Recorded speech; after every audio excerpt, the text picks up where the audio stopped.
Hey y'all, happy Sunday and welcome to this week's live Q&A session. This is the portion of the show where we allow YouTube to send out notifications that we're going live. If you're watching this live Q&A on replay, please scrub ahead until this graphic disappears and the actual show begins. If you're watching live and you have any comments or questions, please go ahead and put them in the live chat. But for now, grab a beverage, sit back, and relax while the countdown timer does its thing. Then we'll get started.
Hey y'all, happy Sunday. Hope everybody is doing well.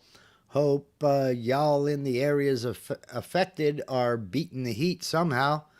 Maybe a little bit of rain, maybe if you're lucky enough and fortunate enough to get some. If not, may you just do something with like running through the sprinklers. Remember when we did that as kids? Well, we ain't nothing but big kids now, so I think it's all valid personally. Yeah, it's been quite the week. Yeah, I sympathize there, 8 Center. Sleeping under a wet towel has been known to happen. I'm with you. I know we're all supposed to be adults here and what have you, but you can fill a bathtub with cool water as easily as you can fill it with hot water. And a nice cool soak when you're hot and sweaty, it comes in handy. I'm here to tell you, lots of kiddie pools being bought and set up. It's you got to beat the heat somehow, especially all of you folks overseas that don't have air conditioning. But yeah, don't you dare call me an adult. I'm with you. I'm with you. This is not the time or place for this, believe me, but I firmly believe that that's the difference between men and women. Little girls grow up to be women. Little boys grow up to be old little boys, and that's just the plain truth. And I'm more than happy to run through the sprinklers out in the front yard. Steve's got the right idea. A cold shower is just an upside down sprinkler. I'm hip. I'm hip. I love that attitude too. That's a good way of looking at it. So, anyhows,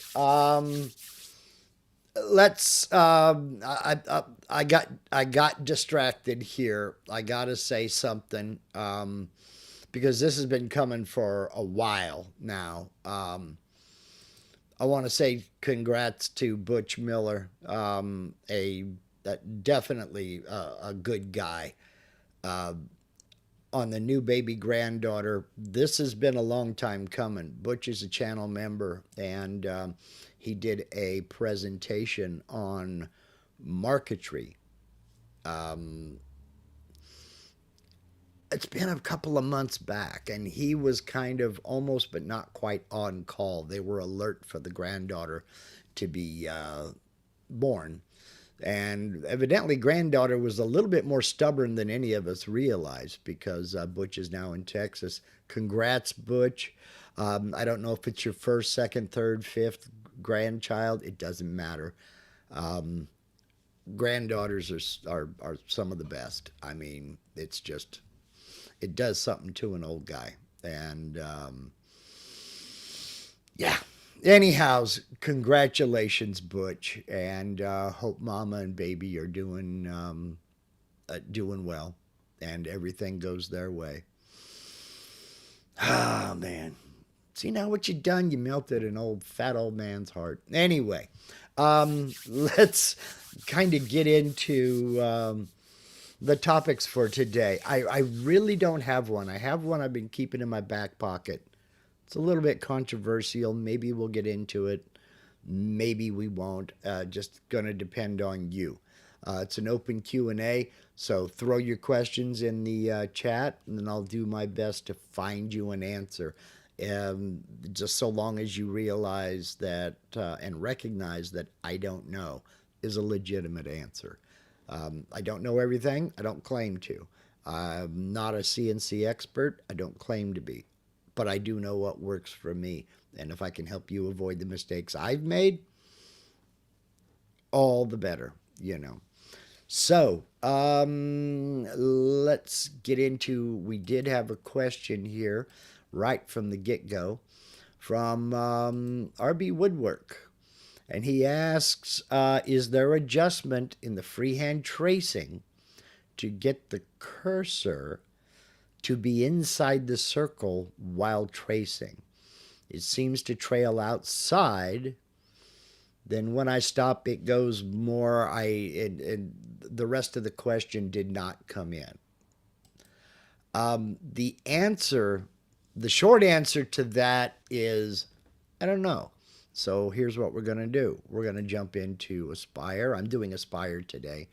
Not for any particular reason. It's just that's what I hit first rather than V-carve.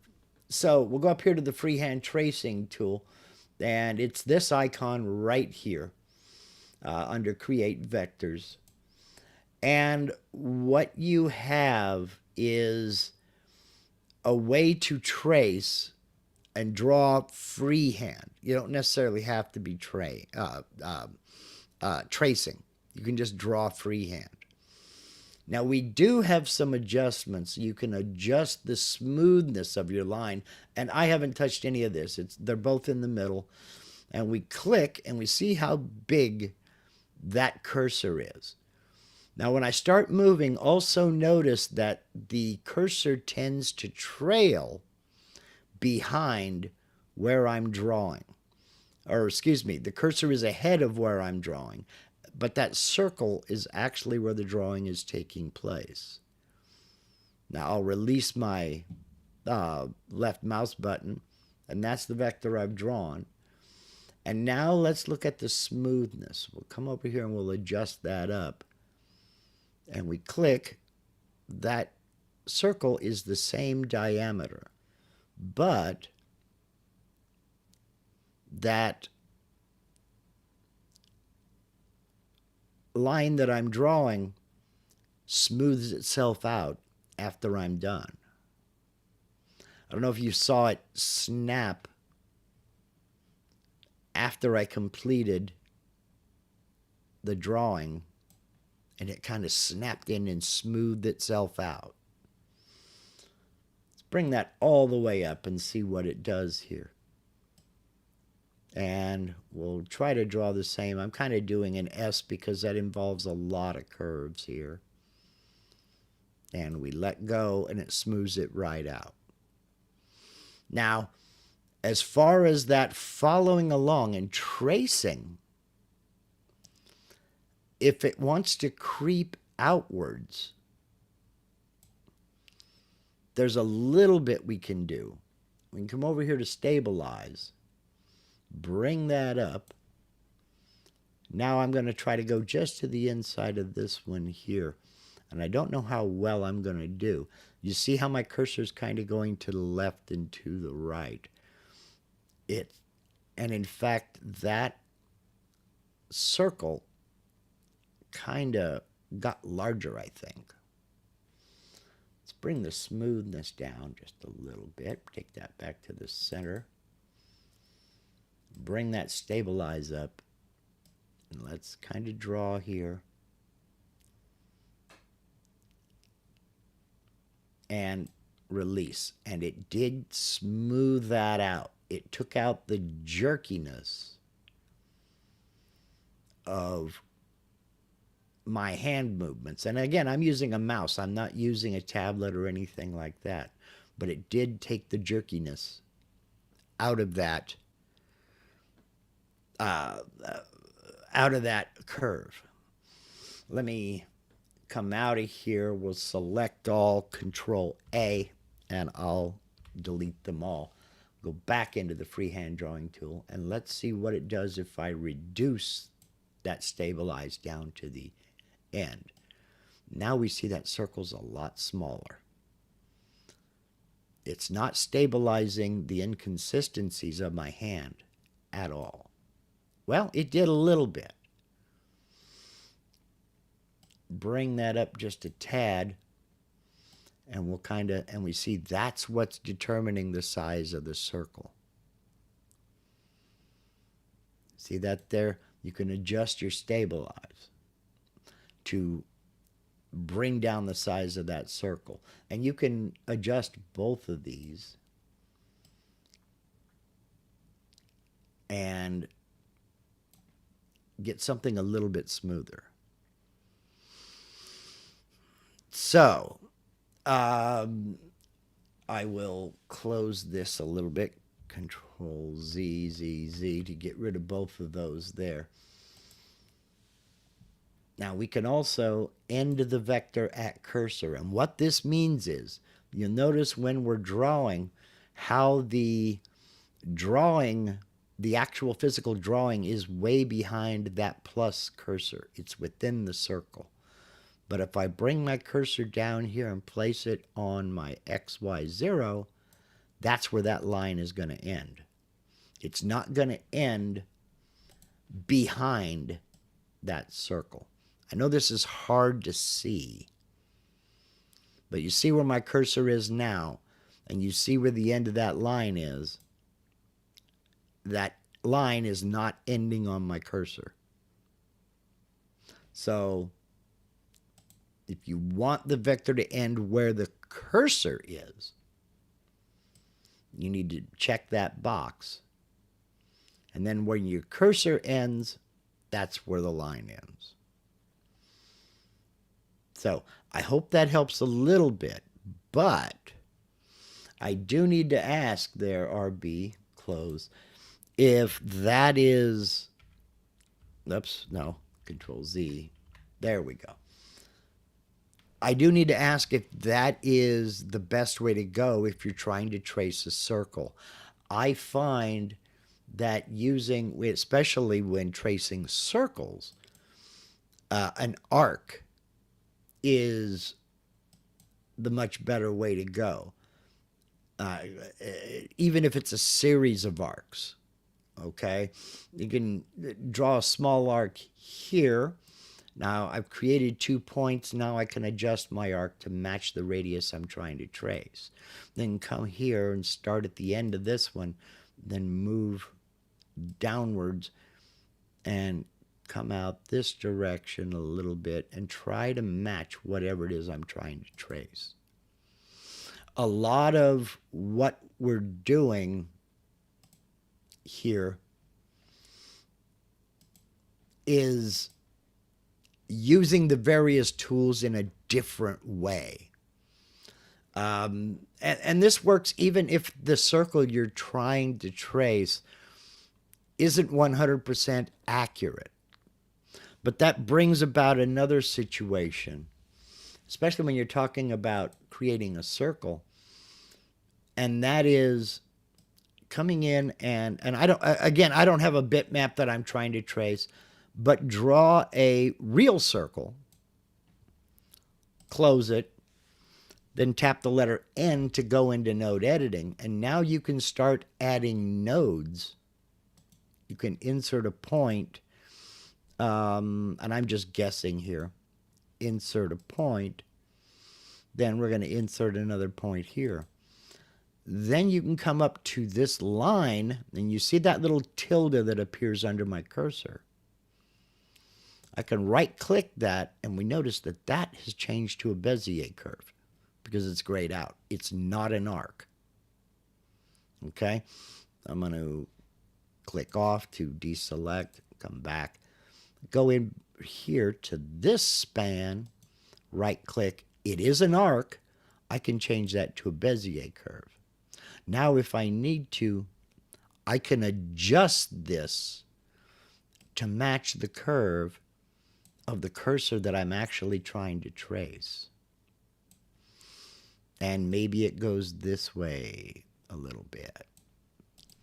You know, now that's kind of exaggerated, but it's to show you what I mean.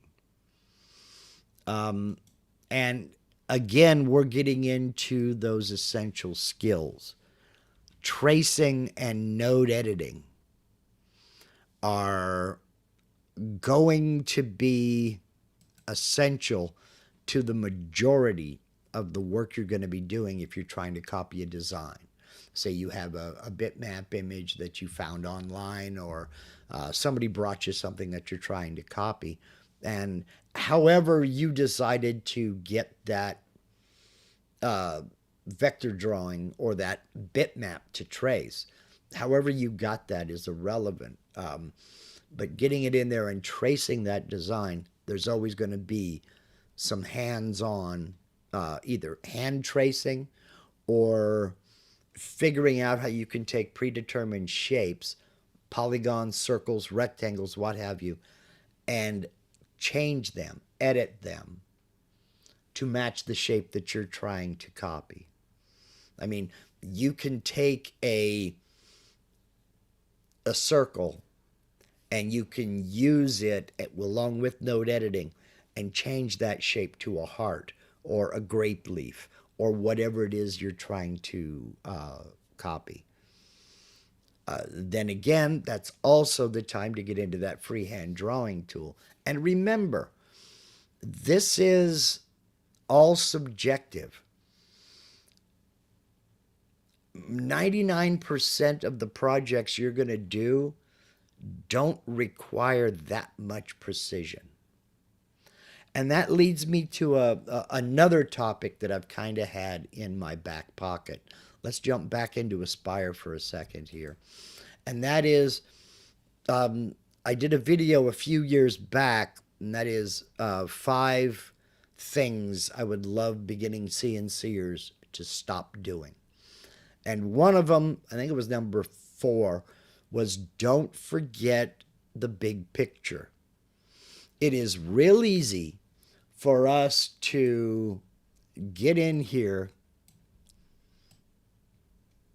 and let me get some vectors drawn here. All right. It's real easy for us to zoom in here and start node editing. Type the letter N, and I'm going to add a point right here. And this is going to be a Bezier curve, not an arc. It's real easy to get in here and adjust things to perfectly match that curve that we're trying to trace. But if you look at what I've got up here in my scale, all right, when I zoom way out, this is a 12-inch by 12-inch piece of material. And if I zoom way in here, I'm looking at a span of that circle that is so small. Right-click to come out of node editing. I'm looking at a span of that circle that is so small. Is it even detectable? So again, it's all subjective. You can get in here and you can drive yourself mad adjusting and trying to get everything to fit absolutely perfectly.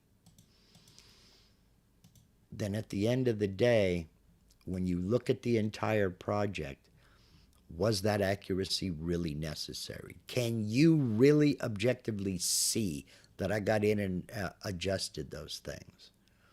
Now, if I Control Z to undo them, can you really tell the difference? It's real easy to zoom in so tight and drive yourself crazy chasing points and trying to match that shape absolutely perfectly. When you zoom out, you can't tell the difference. So pay attention to scale. Now, I say this as a guy who forgot everything I just said yesterday. It kind of sort of has some things to do with CNC, but I was 3D printing a little under shelf drawer, just a drawer that I could screw to the bottom of my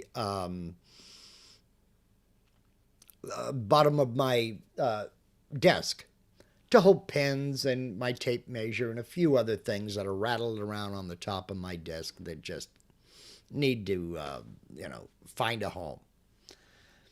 And I found this model and I downloaded it and I adjusted colors and did all this other stuff in my 3D printing slicer. And I started printing it. And when I started printing it, it was so small because I didn't check, but it was so small, my phone wouldn't fit in it. And I don't have a big phone. It was teeny tiny. And I thought, well, I can throw Allen wrenches, I can throw filament clips in it, and I can put it off to the side. What am I going to use this for? And that was because I forgot to check the scale. I forgot to look at the measurements of this little thing. And I found out it was 5 inches deep and 3 inches wide. Oh, goody. When actually I wanted something much bigger. I found a use for it. It's no big deal. But my point is double check and then triple check. Remember to check scale. Printing something real small, that's on me. I can use it. I found a use for it. No big deal. But if you're going to be carving something on an expensive piece of wood, sweating over the small stuff like this area here, Control Y to redo these things. Oops, I got to click in here because I was clicked off on somewhere else. Control Y to redo those things. Does that really matter when you get back and look at it? Not really. So what I'm getting at is don't forget to take in the big picture. Don't forget to zoom out and really take an objective look at it. Something I discovered is it's easier to identify the things you don't like than it is to identify the things you do like. So if you replace that circle that's not really a circle, it's kind of an oval, not really right. If you replace that with a circle that is right, chances are you're the only one that's going to know that's what you did. Make life easier for you. Work smarter, not harder.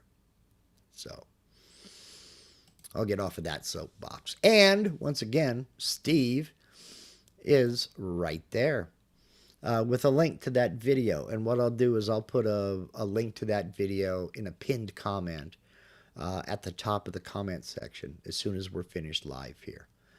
And get that done. So you can go back and check it out. And that video was done, it was meant to be a cheerleading session. Just take it easy, don't sweat it. Everything gonna be all right. Thank you for that, Steve. I appreciate it. So, Ellen says, I have to zoom in and play with nodes all the time. Yes, but what you're doing is slightly different. Ellen, for those of you who don't know, Madra 3212. She makes parts for jukeboxes. And the company will give her an example part and say, we need 10 of these. And she will basically reverse engineer these parts and then use the CNC to cut new ones, replacements. And she's very, very good at what she does. Now, in her case, maybe a 3/4 inch radius on a corner is not quite what we need because it's, this is tab A, it's got to fit into slot B. So she might have to play around with that. But that's because she has to match a part. She's not doing something that's subjective at all. It's got to have a degree of accuracy, and that's completely different. In that case, yes, you do have to get in and node edit. But again, essential skills. Wouldn't you agree, Ellen? Essential skills. So, okay. I hope that helped you, RB. I mean, I know that was deeper than you were asking, but, it's okay. All right. Larry Viner, channel member and all-around good egg. Whoops, I just lost it. I clicked the wrong button and lost his question. So now I got to go back up and find it. He's doing a 3D carve. And where is it? Okay, there it is. I'm doing a 3D carve and I want to do the roughing pass with 45 degree. When I preview it, it shows going back and forth. Any ideas? Okay. We're looking at 3D roughing. Oh, He says, I solved my problem. Well, what was it, Larry? What was it? For those who are not sure what we're talking about here, let me go in here and find something in our clip art. We'll use Wally Gator. Yeah, there we go.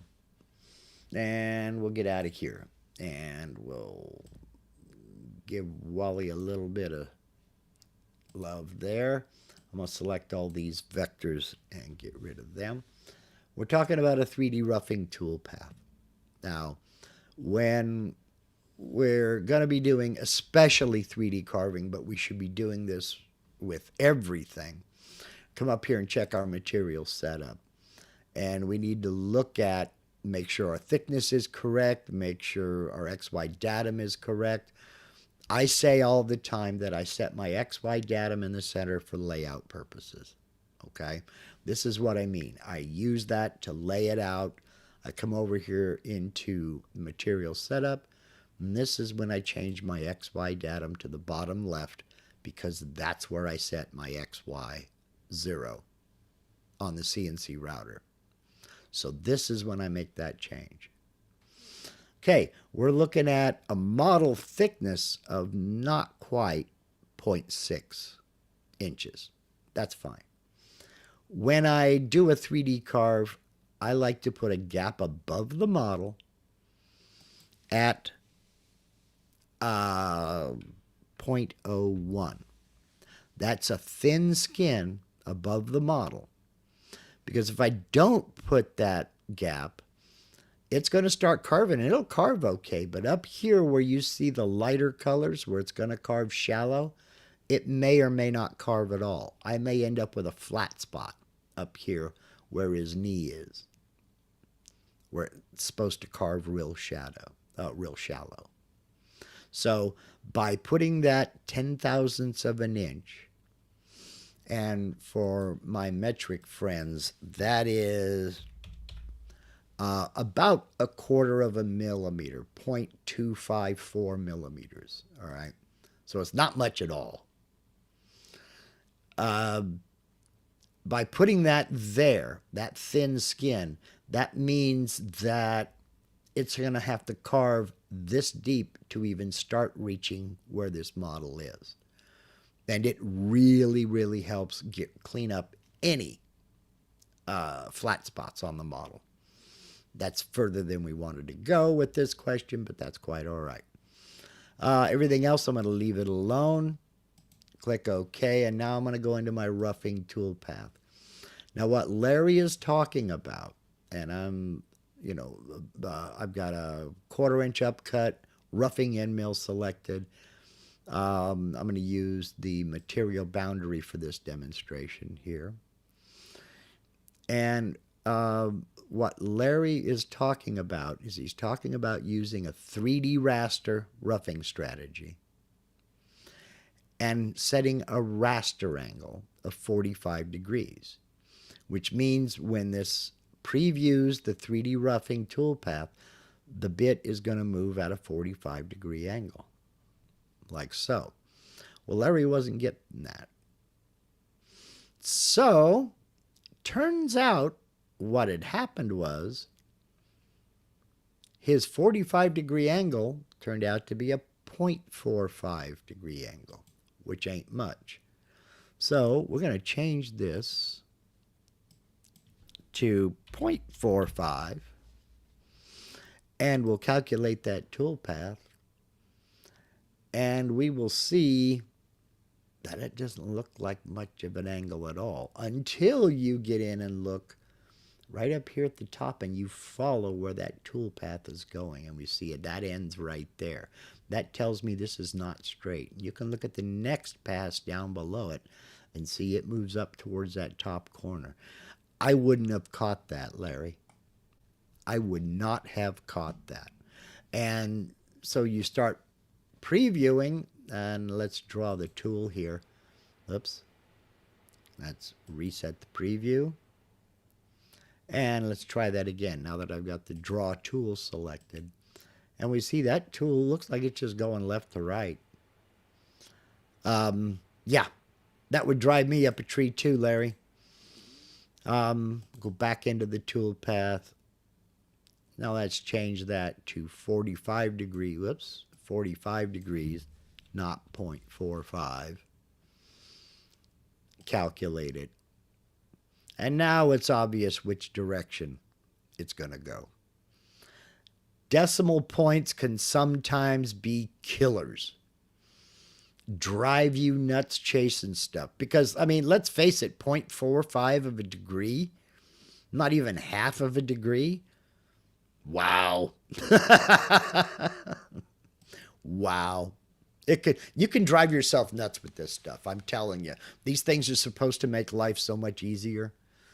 And one simple thing, then again, I mean, if you translate that to money, that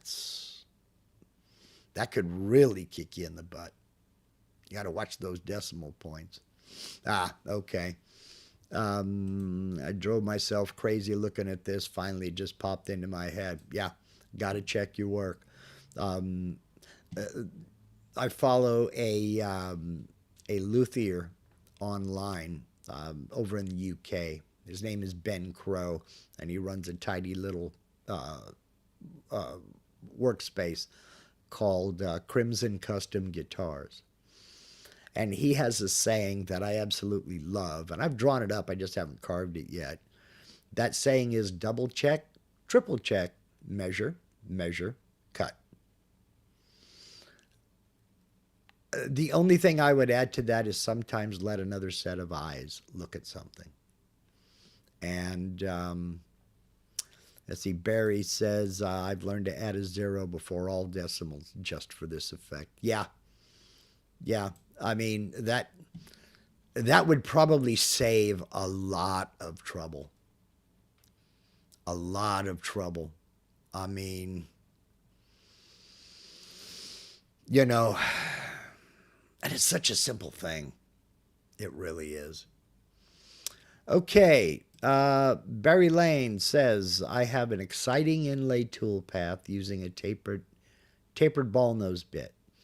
I made a change to the toolpath and did the recalculation with no problem. The issue comes trying to save it. It errors until I remove the tapered ball nose. Okay, and 8th Center asked the appropriate question, what does the error say? I'll be honest with you, I have not yet done an inlay, but that is one of the things I am going to do. That is one of the things that I am going to do soon. Again, I was forbidden from running the CNC because of the medications that I'm on.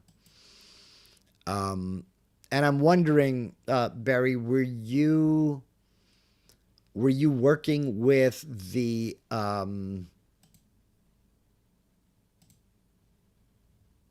V inlay toolpath and the V-carve inlay toolpath, or were you doing this the old way, creating one sheet that was the V-carve and then another sheet that was the inlay? Which way were you doing it, and what does the error say?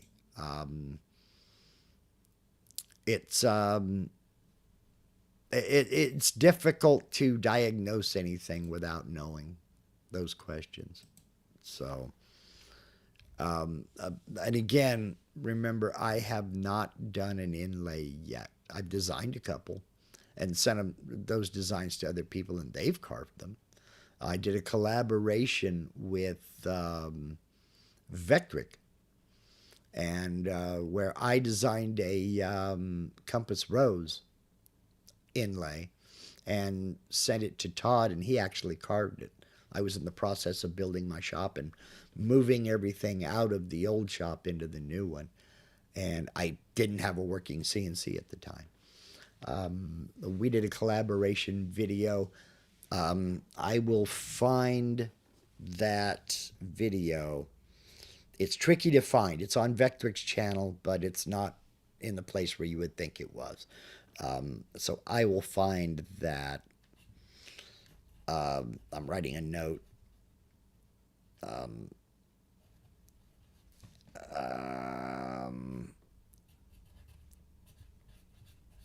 I will find that video and post a link in a pinned comment at the top of the comment section as soon as we're done live. I can't do it live. They won't let me, but I'll do it as quick as we're finished live here. Silly Dog is asking me, do you use millimeters or inches? I can work in both. The project is going to call that out. I'm an old school American dude. I've been using imperial since I was old enough to hold a tape measure in my hands. That's what I'm most comfortable working with. However, if somebody needs something done or the project demands that I use metric, I can work in metric too. It doesn't bother me at all. And that's something that I think most creators are capable of.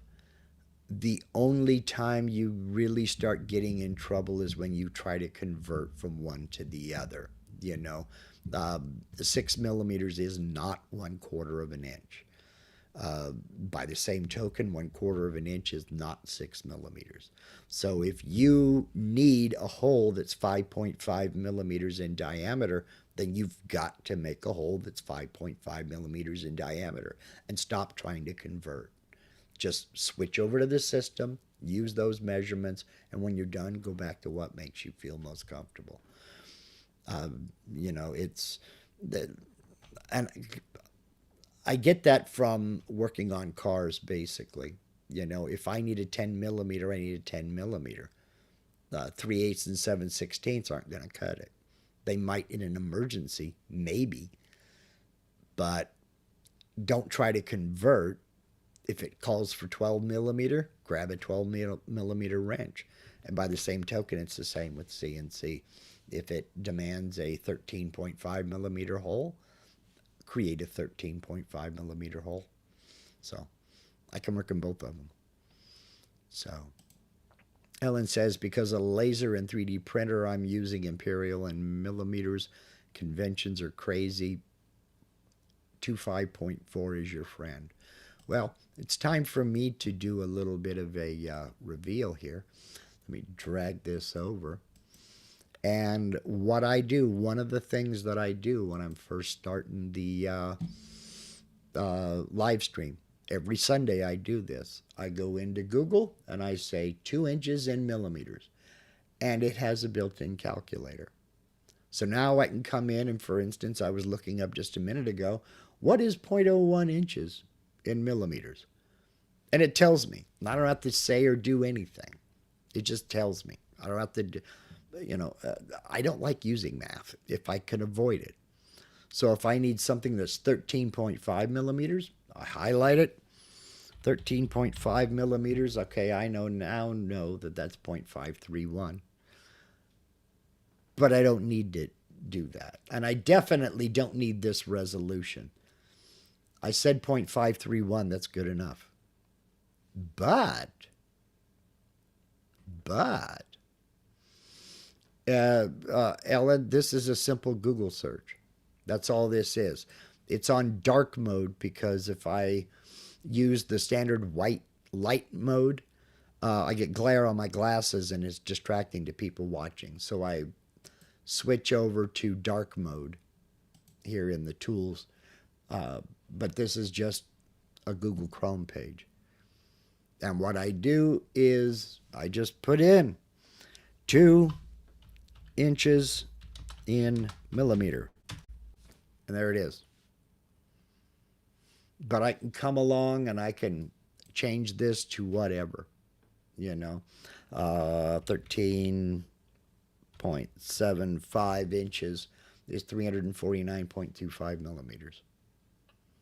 I don't even have to use my brain, you know.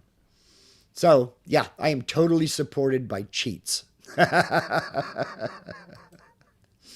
mean, work smarter, not harder.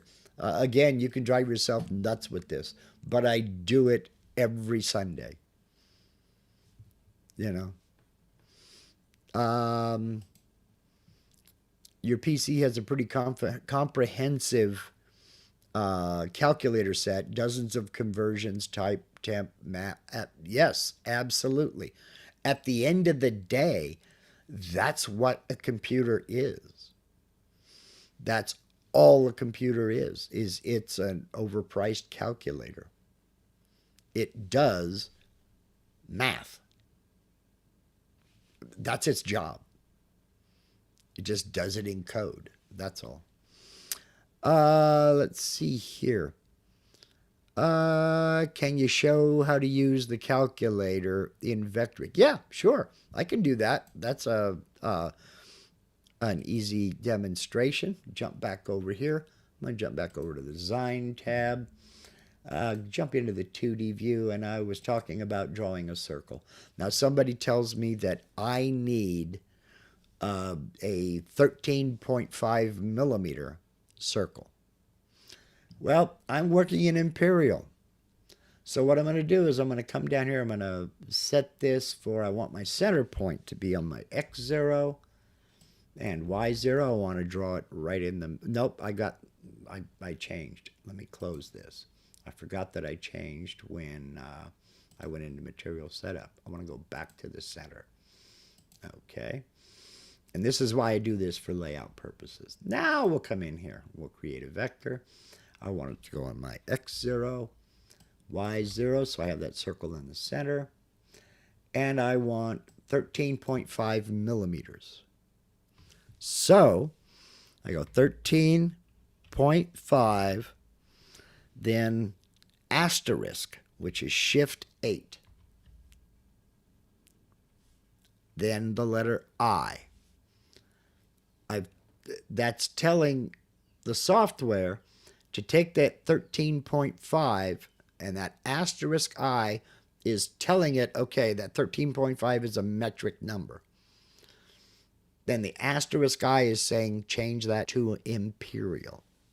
Then I tap equals, which on my keyboard is right next to the backspace key, and it gives me the imperial equivalent of that 13.5 millimeter. And I click create, and there's that circle. So there is a built-in calculator. Now, anywhere you can enter a number in Vectric has this calculator built in. For instance, I can make my center point for this circle at X3, Y3. And as far as Vectric knows, this is an imperial measurement based on the coordinate system, the Cartesian coordinate system. Okay? In imperial. But if I need this to be, let's go with 58.5 millimeters instead of 3 inches in Y, I can go 58.5 asterisk I, which tells the software that 58.5 is a metric measurement, and I want it to convert to imperial. Then I tap equals, and that tells me that my Y position for this circle is going to be 2.303145. It's probably going to round down to 4 decimals. But again, unless it's crucial, I don't need that kind of resolution. Sometimes I don't even need 3-digit resolution. I click create, and that's where that next circle is going to be. So it's not limited to things like radiuses and diameters. Anywhere you can enter a number has that calculator built in. Now, by the same token, if we need to convert an imperial measurement to metric, I can do that as well. Now, I've got a positive number here. I'm going to put a negative number here. So -3, but I want that to be 3 millimeters. Shift 8, that's the asterisk. M, I want the metric equivalent to 3 inches. M, convert to metric, equals 76.2 millimeters. So I'll create, and where'd my circle go? I say create. Where'd it go? Oh, it's way over here. Oh, okay. Yeah, that's a problem. Negative 76.2. That's a problem. So let me delete. So what I'm getting at is anywhere you find a field that you can enter a number, you can use the built-in calculators. Okay. So let me delete these two. I'm gonna go back. There was another question up here. Ralph Balchin is asking, does Vectric allow to use the tapered ball nose in inlays? Don't you change the name to a V-bit? Yes, you have to change it to a V-bit, and here's why. Jump over here to the machining side. We're going to go into the V-Carve Inlay toolpath, and we're going to select a bit. And if you notice, the only thing it will allow you to select from are V-bits, whether they be imperial or metric. It will not allow you to select any other type of tool. And I'm not sharing. Time to get that chair buzzer. I'm in the V-Carve Inlay toolpath. I click select, and it only allows me to select V-bits. That's all. That's all that's available to me. Now, some people have gamed the system, let's say, and they have entered a tapered ball nose with a very tiny tip. They have gone in and put them in as V-bits. Sometimes that works, sometimes it doesn't. And this, I got to tell you, Ralph,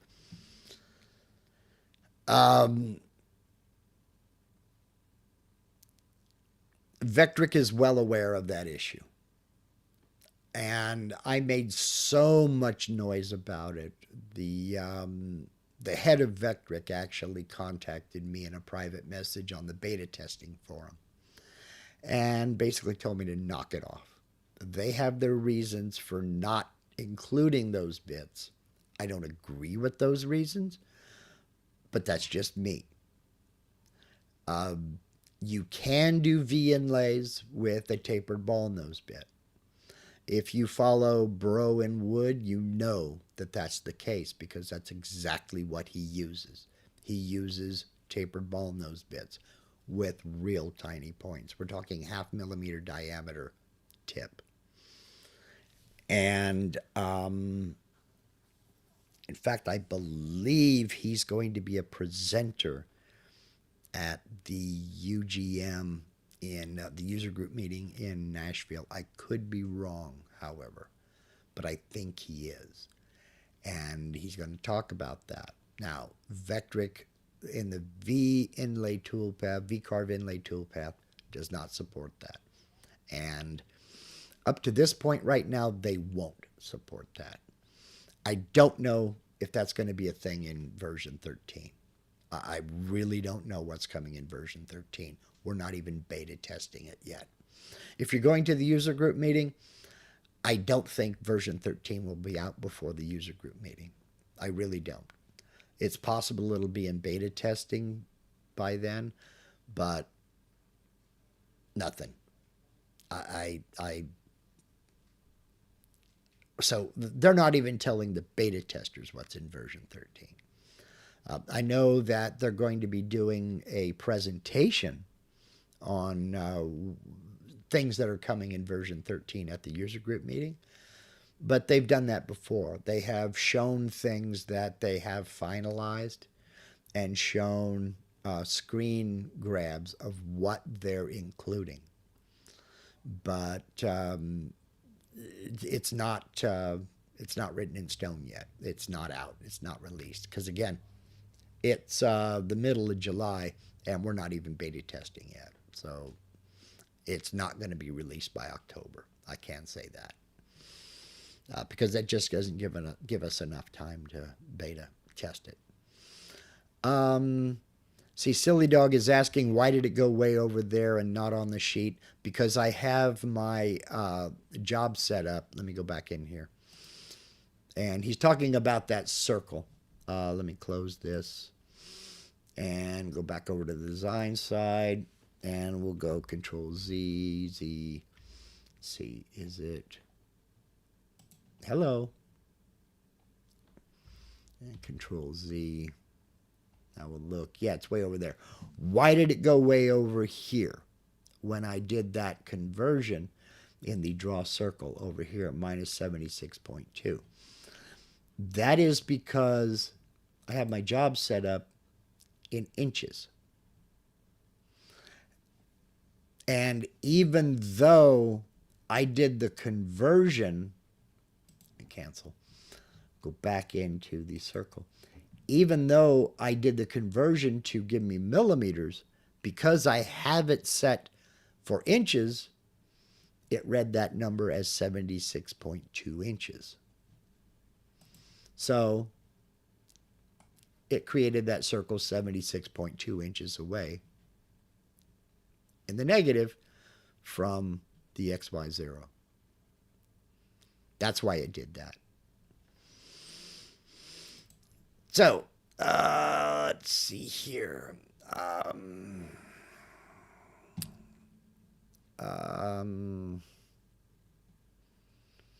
See, Tony Young says, Einstein said, never try to remember anything that you can turn around and look up in a book. Yeah, work smarter, not harder. Nobody can know everything. Well, nobody you'd want to talk to anyway. Nobody can know everything. The thing is learning where to find the answer. If you know where to find the answer, you've got it covered. But you also have to be humble enough and self-aware enough to know that you don't know everything. So, okay, let's see. John Pellerin is asking, do you use rest machining for 3D carves? John, I would ask you which version you have. If you have 12.5, or are you using an older version of the software? And rest machining was only available in Aspire. But if you're using older software, I want to say version 10 or older, rest machining has become obsolete. It's no longer necessary. And let's jump back into Aspire and I'll show you why.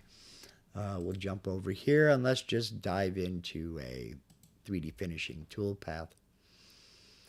That's because you can add more bits.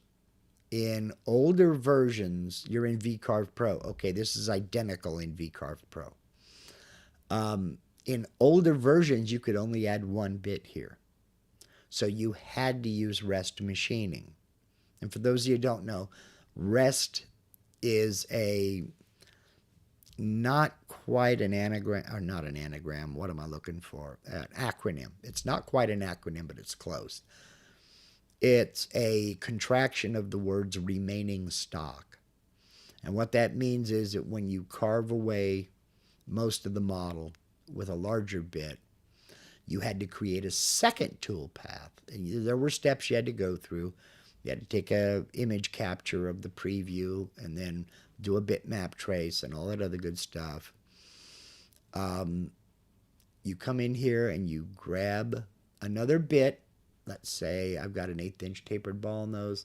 Let's go down here and find a 1/16 of an inch tapered ball nose. Next one down. Okay. I'm going to select that and I'm going to add. Okay. Now I've got these two here. Now when I come down here, rest machining. This is automatic. So what this is asking here is how much detail you want in this. Now looking at this, the minimum detail is 0.0015. That's 1.5 thousandths of an inch is what it's looking at. Again, depending on the project, do I really need that level of detail? If it's going to be something like the top of a jewelry box that somebody is going to pick up and hold in their hands, maybe I do need that level of detail. If it's going to be something that's hanging on the wall, 6 feet up on a wall behind a sofa where you can't get close to it, do I really need that level of detail? Also, if it's like a barn star or something that's going to be 15 feet up above the ground on the end of somebody's house, do I need this level of detail? Well, you can adjust it for finer detail or coarser detail. I tend to leave things like this right in the middle. And I get them in the middle by just coming up here to this bar, double click it. That sets it in the middle. So you can use this to adjust the minimum detail in this scale here. Personally, I have never touched this. This is the first time I've played with it because I don't find it to be necessary.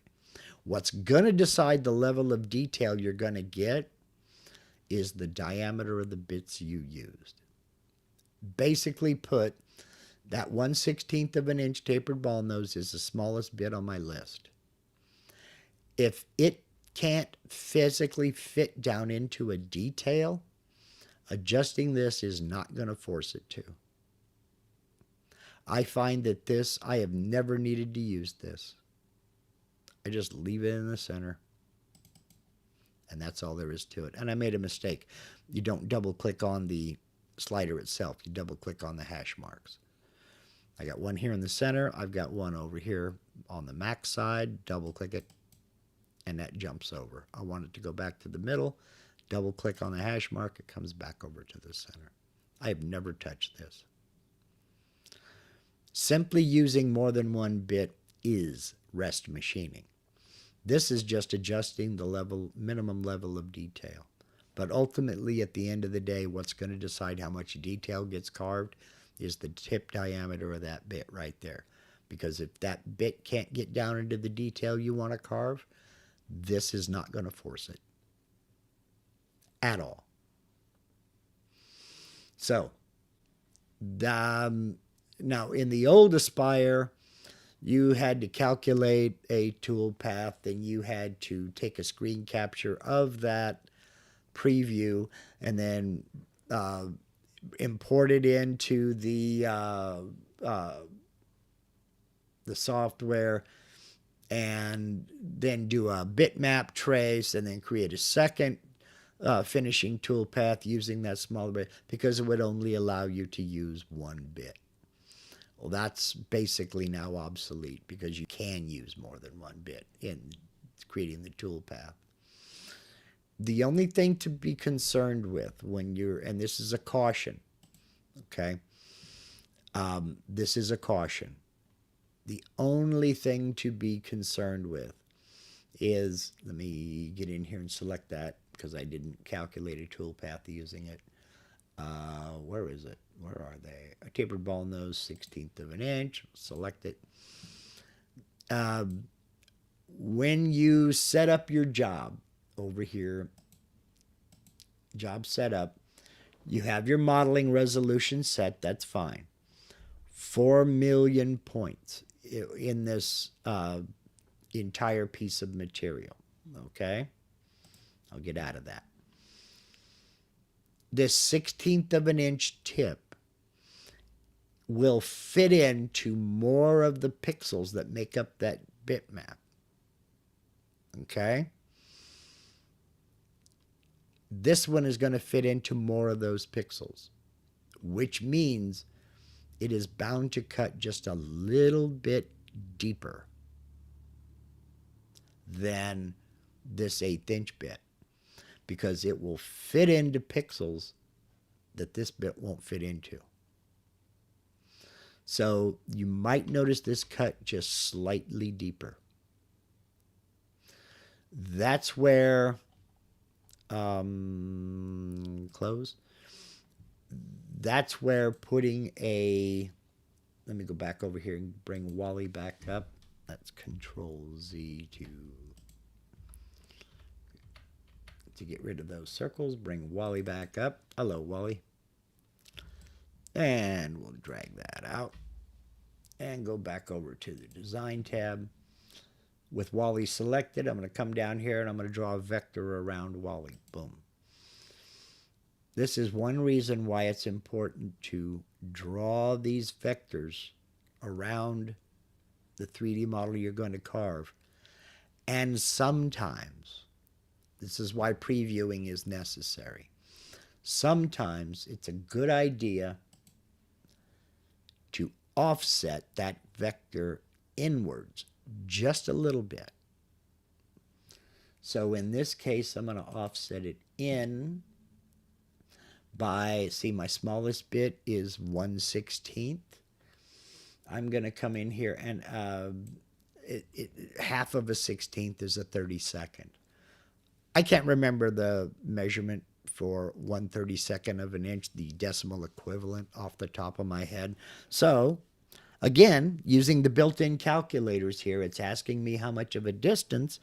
I'm going to do 1/32, then just tap equals, and there is my decimal equivalent. Now, again, we're offsetting this inwards. I want to select the new vector.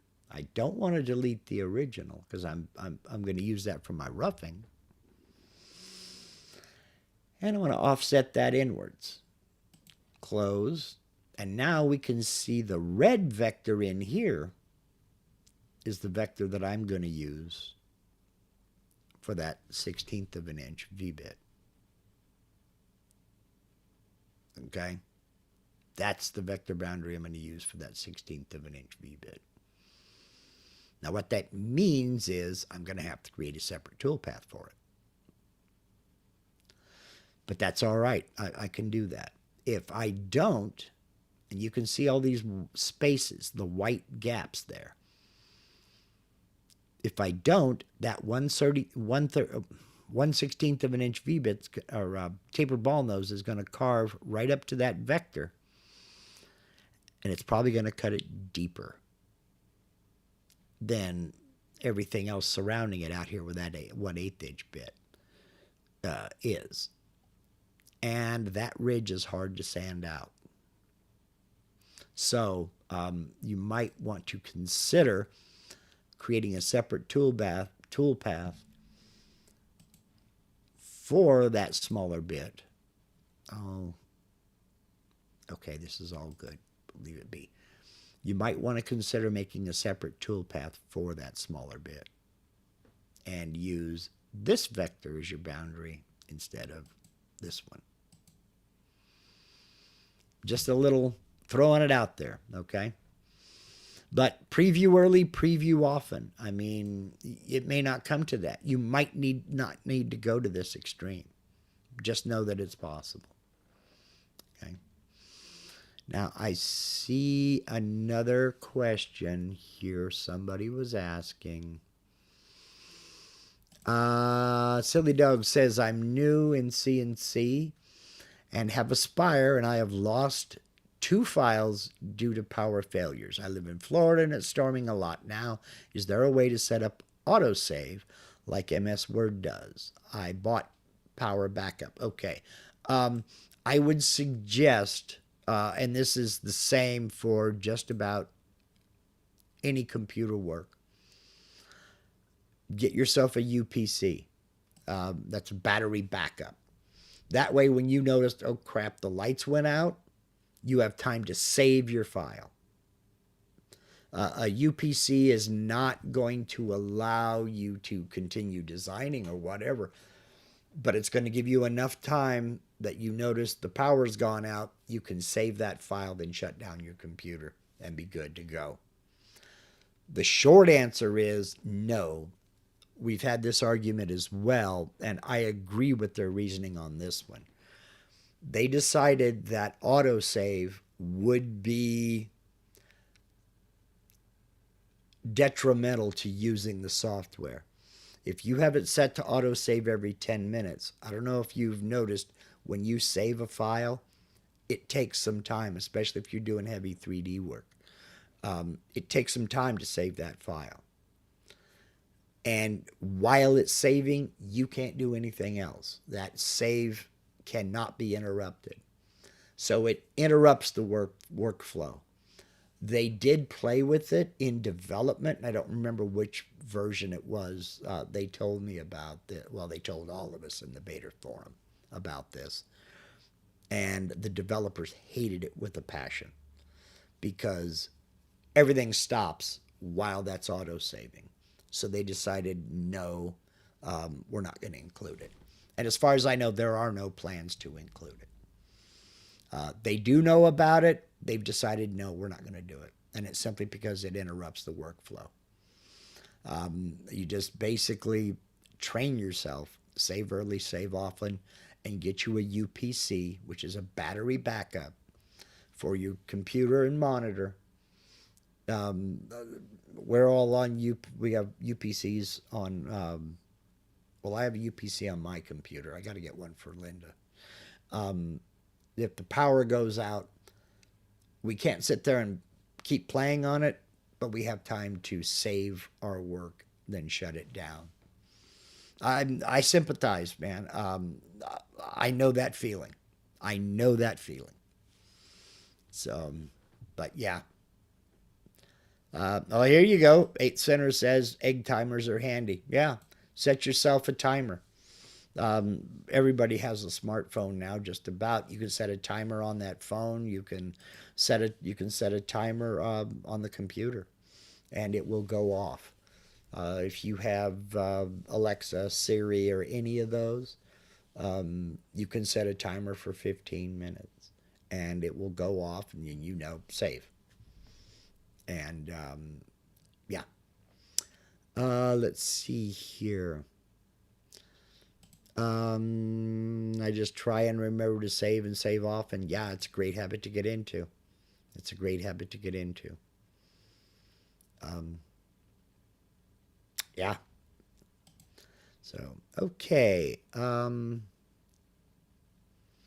Barry Lane says UPCs are good for your computer in general as it cleans up fluctuations in voltages you don't see unless your lights flicker in a house all the time. Yeah, and that's valid, Barry.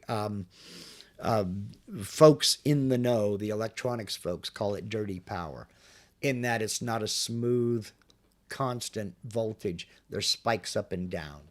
And that can happen, that it really happens a lot in rural areas where you have long distances between transformer stations and what have you.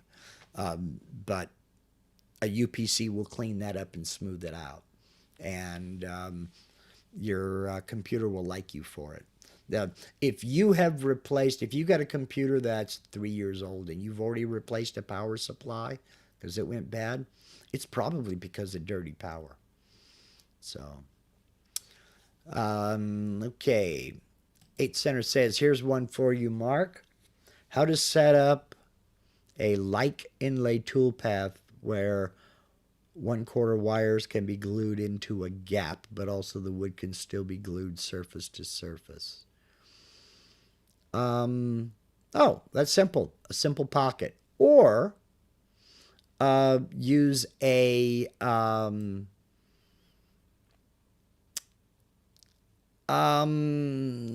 Use a profile toolpath. Example, you want to go back over here, make sure I'm sharing this time, and take 5, Wally.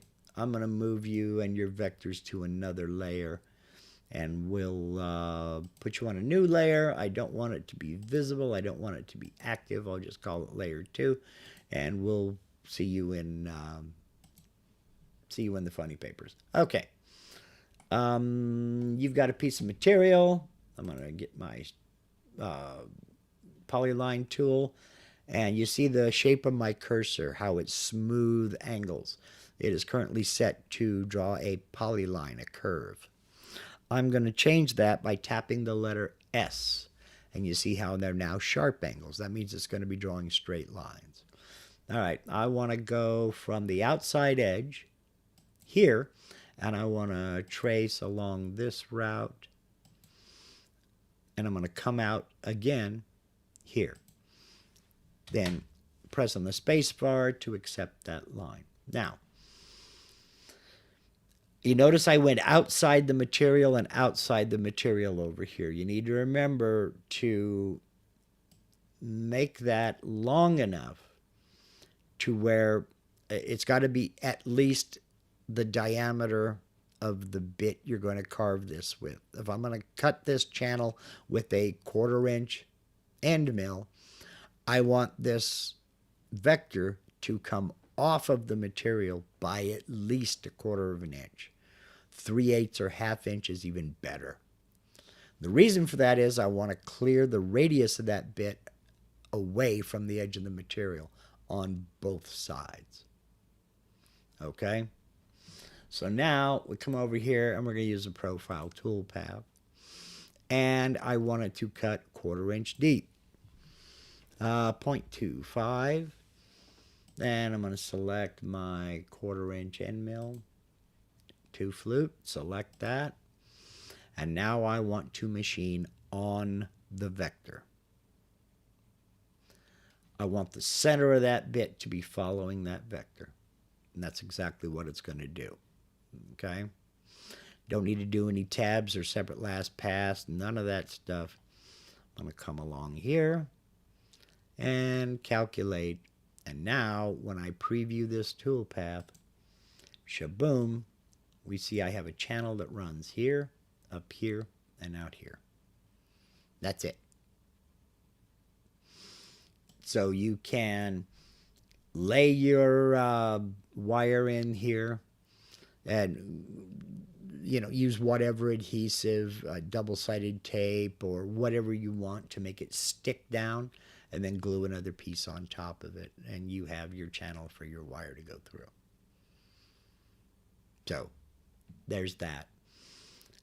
That's the same basic method I've used to install truss rods and guitar necks. So it's the same basic method. Let's say you need a cavity. Let's come back over here, and I don't need Wally. Let's say you need a cavity here. No, you need a cavity up here because you're mounting a controller or what have you. But you have one port that's for a SD card that you need to have it exposed to where you can get to that,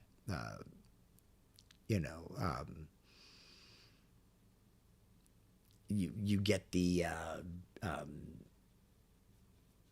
access to that port for the SD card.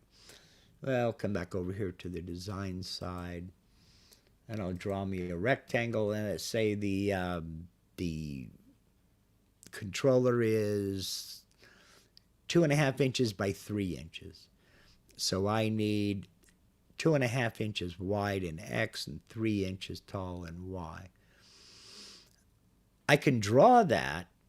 Let's go over here and do this. I'm going to close this. I'm going to drag this up to the corner. Shaboom. All right, so I've got that set. With it selected, I'm going to go back into draw a rectangle, and I'm going to make this, what I say, 2.5. 2.5 by 3.0. I want my anchor point to be the top right corner because I'm anchoring it to this corner of the material, and it's going to make the changes out here somewhere. I'll click apply. All right, now we're fine. We've got it. But I want this side exposed. So now what I need to do is I need to move this away from the top edge. Otherwise, it's going to carve up to this edge, and I'm going to have a nasty radius here. So I need to move this position in Y. And I want to go minus 0.25 equals 5.75. That's my new position. I want that, and I'll click apply. Now, because I need this exposed, I need to remove that area where the radius is.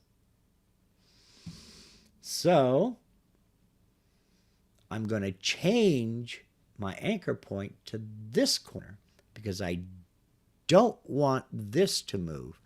I want this to be bigger out here. I'm using a 1/4 inch end mill. I'm going to add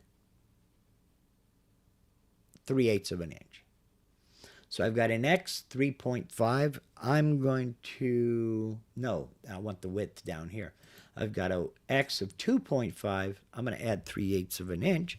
So I go plus 0.375 equals, and that gives me my width in X. My height in Y has not changed. I click apply, and that pocket is way outside of the material. But now when I go to calculate a pocket toolpath, I'll go pocket toolpath. I will demonstrate with this. I would not use that. No, I'm not either. I'm going to remove that bit. And I'm going to go to my 1/4 inch end mill and select. And it doesn't matter if I'm using offset or raster for this because I'm gluing another piece on top or screwing another piece on top. And I'm going to calculate that. Then we're going to carve it, and you can see it's cutting out what I need to do here. So I can put my component right there, and I'm happy. I'm good. All right.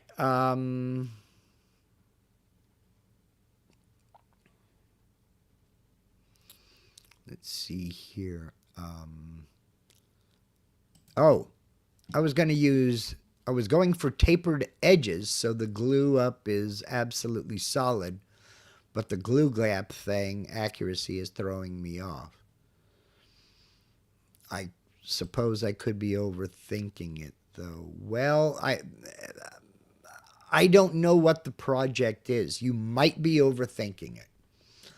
And I also know that you're in the UK. So the UK, your wire gauges are probably going to be different from ours. Now, but if you're working on something that's 9 volt, 12 volt, 3.5 volt, we're probably using the same gauges of wire. So you can adapt this. And you can also use that tapered ball nose in this very same profile toolpath. It's less about the bit, it's more about the vectors you're using. So, I mean, if you want to V-carve, you'll need a closed vector. So let's reset the preview on all of this, and we'll close this, zip back over into the 2D view, and rather than using this vector to cut a channel here, we're going to offset it both inside and out. We want it to be a 1/4 inch wide Quarter range wide, so we'll go, we need each of them to be 1/8 of an inch, so we'll go 0.125. I'm going to delete the original. I don't need to select the new because that's all that's going to be there after deleting the original. And we'll offset. Okay, so now I have those. All right. Now I'll come in and I'll draw these vectors here. Boom, boom. Spacebar to accept. Click here. Boom, boom.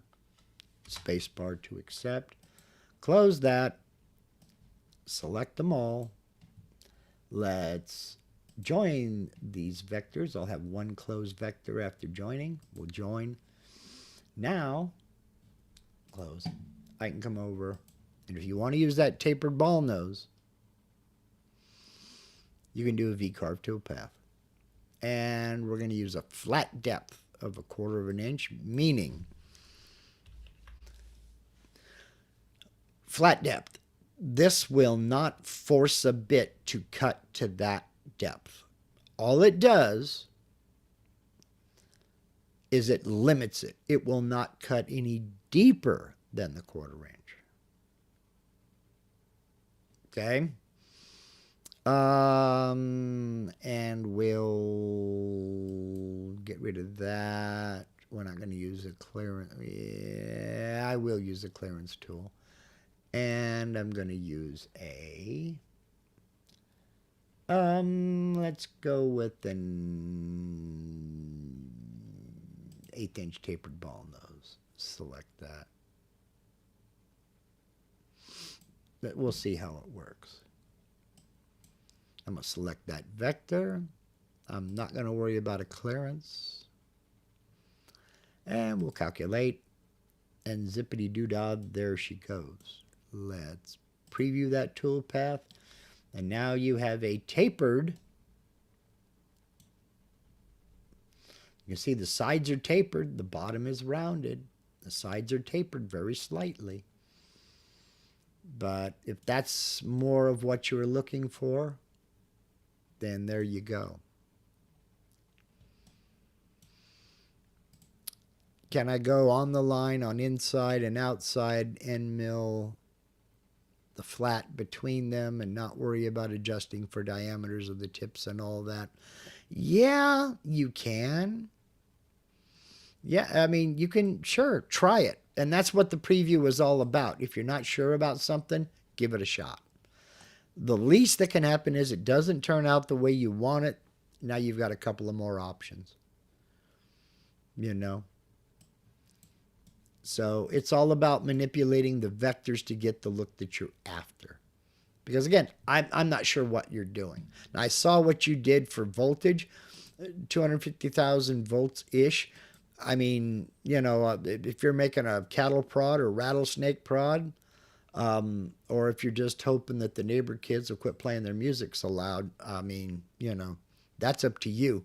I don't endorse that stance, but I understand it, you know. I mean, I'm not the kind of kid I'm not the kind of guy who built a cruise missile to keep the neighbors from playing ZZ Top because, you know, partly because I like that music, but on the other side of that coin, I'm not that guy. Anyway, let's see here. Try to save this new V-carve tool path. I want to see if you get my error. Barry, let's talk about this tomorrow on the members only. If you will email me that file, I'll see if I can duplicate what you're getting. Okay? And we'll go through it then. And that's exactly part of membership, is more personalized. Send me that file. You should have my email. If not, it's in the description of all of the members only live streams. Send it to me and we can go through it because I need to see what you're trying to do. So, and what that error is. Okay, here. No, 250,000 volts on a Van de Graaff, almost no amps. Well, yeah, I mean, you don't need a lot of amps to keep the I'm not even going to say it. In fact, you want very low amperage. And if it's just a deterrent to keep the neighbor's cat from jumping on your backyard fence. Did I say that? No, I did not. Not in my outside voice. Okay, well, I tell you what, we have run, man, you guys are good. We have run basically pretty much an hour and a half. So this is great. My email doesn't work.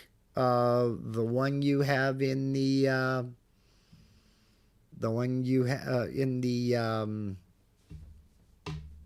in the members only live stream description. You've sent me pictures, Michael. So I know it used to work. Please try that again, and I'll check my spam folders to see what's going on. But okay, let's go ahead and wrap this up. As I mentioned a few minutes ago, channel members, tomorrow, episode 2 of the 5th year of members only live streams. 5 years. You believe it? I mean, well, we're starting 5 years. We've completed 4 years. And I appreciate each and every one of you. I'm not sure what we're going to do. If Barry sends me his file, we might be working on that. So we can see if we can't figure out what's going on with these inlay tool paths. Remember, send me your project pics, shop dog pics, shop pics. I mean, you know, let's cruise it right along. Trying to think if there was something else. Next Sunday, I have absolutely no idea what we're going to do, and that's up to you. Keep these great questions coming. I came in today with one topic in my hip pocket, and y'all made the live stream. So keep that kind of thing coming. I love it. Don't forget, channel members, we also have the Thursday 3D printing live stream. And on, and on Saturday, we have our BS session, bowl session, Zoom call, not broadcast anywhere, just hanging out and having a video chat with a beverage and a smile. Talking about life, the universe, and everything, old Army stories, and all that other stuff. On the members only, does that include 3D? Yeah, it includes everything. Whatever you want to talk about, whatever questions you have, ask them, and we will endeavor to get a solution. We really do trial. Mark Lindsay CNC email account is blocked. Okay, well that is the old. We're gonna have to get into that, Steve, and I will message you when I get back in the house. I'll find these two things. And Silly Doug says my hubby is new to 3D and driving me crazy. Well, I have a talent for that as well, but you know, Linda and I have been married 38 years, so it's kind of become our jobs. We'll figure it out. Yeah, the main advantage of channel membership is members only live streams where we can work on situations like that and more personalized contact. We have don't be so eager to agree with me there, baby. That is my better half right there. My love of my life and my reason for living. You know who you are. Anyhows, yeah.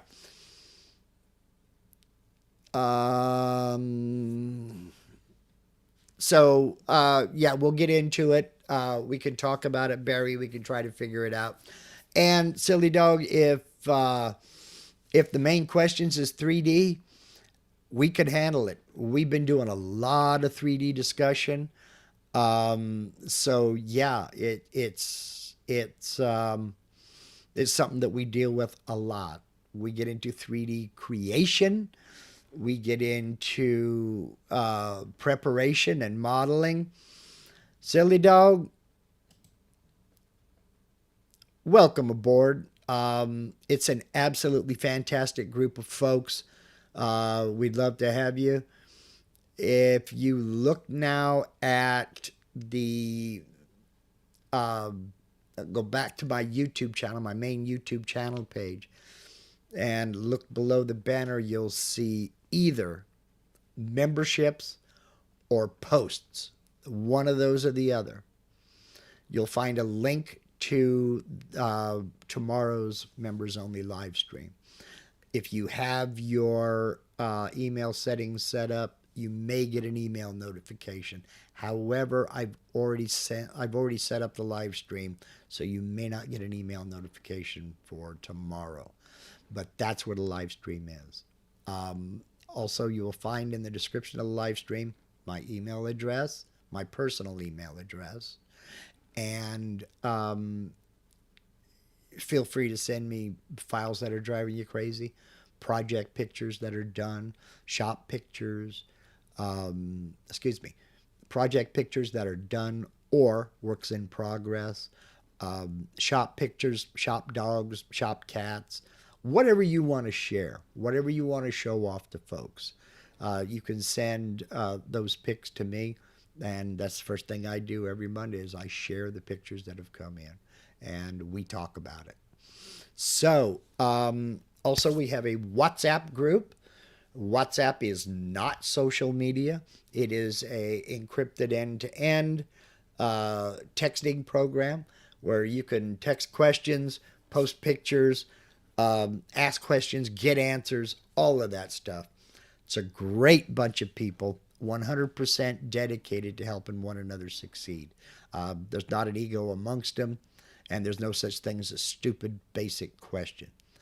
All questions are welcome because we want you to succeed. We want you to be better tomorrow than you are today. And that's the whole mission statement right there, to help you be better tomorrow than you are today. So that's just one of the perks of membership. And I don't have anything to give but my time, and I'm more than willing to dedicate to it. So, yeah, next week I have absolutely no idea what we're going to do, and that's where you come in. You let me know, what do you want to see? What do you want to hear? Give me ideas for guests. I'm going to reach out to somebody this afternoon and see if he'd like to be a guest because we had a question come up. I think he already knows who I'm talking about. We shall see. First, I'm going to get these two links posted in a pinned comment, which you can find down, first comment in the comment section. Give me about 10 minutes after we get done here, and I'll have them posted. Then I'm going to go talk to Steve about why my email is having an issue. And then we'll get going. So, welcome aboard, Silly Dog. You and hubby are welcome to join in. And we have a couple of husband and wife teams and a couple of, significant other teams that like to join in. And welcome aboard. For everybody else, comments, questions, concerns, my emails, you know where to find them. And leave me a comment. It does help the channel, believe me, because the more people who click that thumbs up, the more people who leave a comment, YouTube looks at that and says, oh, this guy actually does attract people. Maybe we'll push his live streams out to other folks so they can enjoy it too. It does help support the channel, and it's absolutely free. Okay? Thank you for spending part of your Sunday afternoon with us. I'm getting ready to brace myself to go to the Jackson County Fair here in Southern Oregon and help my lovely bride pick up her fair entries, see what ribbon she won. She always wins ribbons. So we'll see which ribbons that she won and just partake of some fair food and bask in the afterglow of a 101 degree Fahrenheit day. Y'all take care. Have a great day. Thank you for spending part of your Sunday with me. I'll catch you on the flip side.